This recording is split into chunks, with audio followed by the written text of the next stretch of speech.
Rec League Podcast. Tell your friends, tell your neighbors, tell your family, tell your haters. Available on Spotify, Google Podcasts, Breaker, Stitcher, and Radio Public. At Rec League Podcast on Facebook, YouTube, and Instagram. At Rec League Pod on Twitter. Episode 8 coming soon. Yo, whether you watching this from Facebook, Twitter, click the link in my Instagram or YouTube itself. What up, world? So I just watched Bohemian Rhapsody, the biopic, more or less about the rock band Queen, but more about Freddie Mercury, the lead singer. It stars Rami Malek, William Lee. I know I mispronounced that name, man. That's my bad. Joseph Mazzello, Ben Hardy, Lucy Boynton, Aidan Gillen, Mike Myers, Tom Hollander, Alan Leach, Aaron McCusker, and it's directed by, directing credit goes to Bryan Singer, director of The Usual Suspects, X-Men, X2, Superman Returns, Jack, the Giant Killer. I think that's what that was called. X-Men, Days of Future Past. But Dexter Fletcher, the director of Eddie the Eagle, stepped in after some controversy broke out and finished directing, but he didn't get directing credit. If you want to get a shout out in my review of either Overlord, The Girl in the Spider's Web, or The Grinch, stay tuned to the end of the video to figure out how you can do that. You got Freddie Mercury, who, stage name, he always knew he was meant for more. He sees his opportunity to become the lead singer of a band, takes it, history gets made.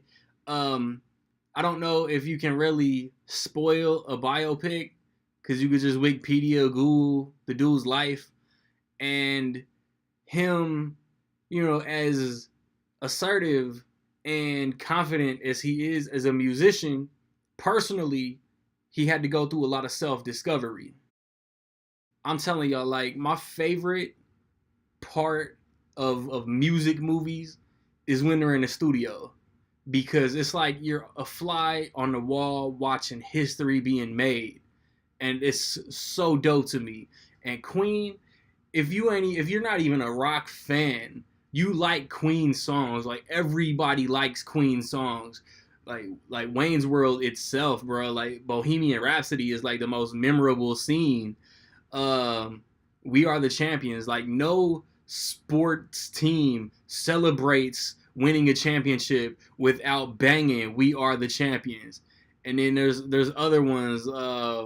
Man, they had Another One Bites the Dust, Fat Bottom Girls, We Will Rock You. Like, Queen had hits, I'm telling y'all. And like I said, you ain't even got to be a fan of the band to know that you've heard or like some of their music. Like, they got some of the biggest hits over the past 40 some odd years, man.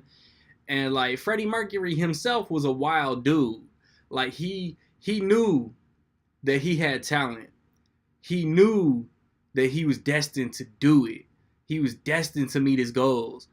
And he was down, though. Like, there's a scene where somebody sets somebody up to try to convince Freddie to do something, and Freddie instantly cuts that person off. The dude that was set up. Like, that's crazy. Like, he was down, but then he ended up doing said suggestion minutes later into the movie. But then that humbled him. Like, he was a dude that once he knew or felt something wasn't right within his circle, he completely removed the toxicity from his circle. And that was real dope.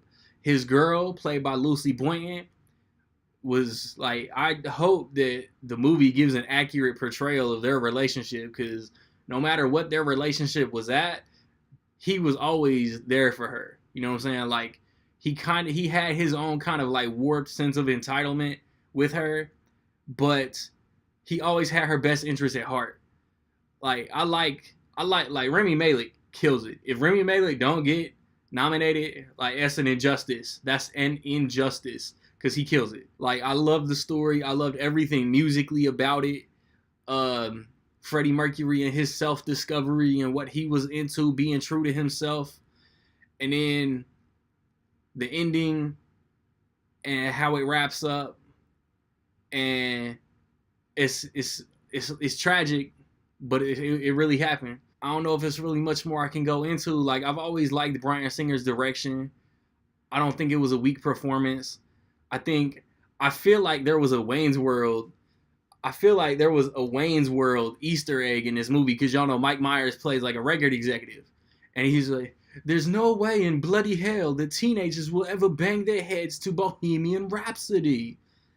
And y'all seen the T-shirt, man? Like, Wayne's World in the car, Bohemian Rhapsody, and they're literally banging their heads to it. What he say? He said it in the trailer. He's, if you think 6 minutes is a long time, darling, I feel sad for your wife. Like, it's got humor, and it's all like interactions that I hope really happened. You know what I mean? Like, you knew who was the snakes around Freddie. You knew who had his best interest at heart. Like I said, it's very, very cool to see some of their greatest hits being made in the studio. How many takes did they really ran? Because he wanted that perfection. Like, he was low key a musical genius, and he always being creative, always cooking up new ideas. He was always thinking, always trying to be something bigger, and never trying to repeat what the band had already done. Like, it's a very dope movie. I really enjoyed it.